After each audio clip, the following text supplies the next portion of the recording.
جادو کا اثر ہوتا ہے یا نہیں ہوتا؟ ظاہراً ہوتا ہے، نظر تو نہیں آتا، لیکن اس کے جسم انسانی پر اثرات جو ہیں وہ ضرور ہوتے ہیں۔ اور جادو کا جو اثر ہونا ہے اس کا ذکر قرآن مجید میں بھی موجود ہے۔ کوئی یہ کہے کہ جادو کا اثر ہوتا ہے نہیں ہوتا، انکار کرتا ہے، تو وہ گویا قرآن کا انکار کر رہا ہے۔ اس لیے کہ حضرت موسیٰ علیہ السلام آپ کی بارگاہ میں جب فرعون کے دربار میں حضرت موسیٰ کلیم اللہ تھے تو جادوگر سامنے سے آئے۔ حضرت موسیٰ علیہ السلام کے سامنے انہوں نے اپنی رسیاں پھینکی، اور قرآن کے اندر سورہ طٰہٰ کے اندر اس کا ذکر موجود ہے کہ فَإِذَا حِبَالُهُمْ وَعِصِيُّهُمْ يُخَيَّلُ إِلَيْهِ مِنْ سِحْرِهِمْ أَنَّهَا تَسْعَىٰ، پس ان کی رسیاں اور ان کی جو چھڑیاں تھیں یوں محسوس ہونے لگیں جیسے کہ وہ دوڑ رہی ہیں، یعنی محسوس ایسے ہوا کہ جیسے وہ سانپوں کی شکل اختیار کر گئی ہیں۔ فَأَوْجَسَ فِي نَفْسِهِ خِيفَةً، اور حضرت موسیٰ کے دل میں بھی ان کے لیے خوف جو ہے ان رسیوں کو دیکھ کے خوف پیدا ہوا۔ قُلْنَا لَا تَخَفْ إِنَّكَ أَنْتَ الْأَعْلَىٰ،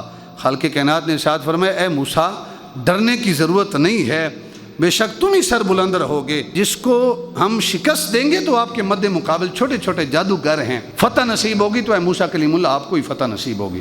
تو حقیقت میں کیا تھا؟ خالق کائنات میں قرآن میں ارشاد فرمایا سورہ اعراف کے اندر فرمایا سحروا اعین الناس، کہ وہ جو جادوگر تھے موسیٰ کلیم اللہ کے مقابلے میں جو جادوگر تھے انہوں نے کیا کیا تھا؟ وہ وہاں پہ جتنے بھی لوگ موجود تھے ان کی آنکھوں پر انہوں نے جادو کیا تھا۔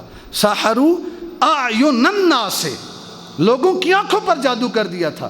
انہوں نے رسیاں پھینکی، وہ تھی رسیاں، اگر انہوں نے چھڑیاں پھینکی تو وہ چھڑیاں ہی تھیں، لیکن لوگوں کی نگاہوں پر جادو کیا۔ لوگوں کو ایسے محسوس ہوتا تھا کہ جیسے وہ سانپ کی شکل اختیار کر گئے، حقیقت میں وہ وہی پڑی رہی، لیکن لوگوں کی نگاہوں پر جادو ہو گیا۔ تو جادو کے اثرات تو ہوتے ہیں، اس کا ثبوت قرآن سے بھی ملتا ہے، جادو کا انکار نہیں کیا جا سکتا، لیکن اس کو دور کرنے کا جو طریقہ ہے وہ بھی محبوب خدا نے عطا کر دیا ہے کہ آپ اگر یہ سورہ فلق اور سورہ ناس پڑھتے ہیں نا، رات کو پڑھ کے سو جاتے ہیں، تو احباب وقار یوں سمجھیں کہ آپ پر ان بیرونی طاقتوں کا اثرات ہو سکتے نہیں ہیں۔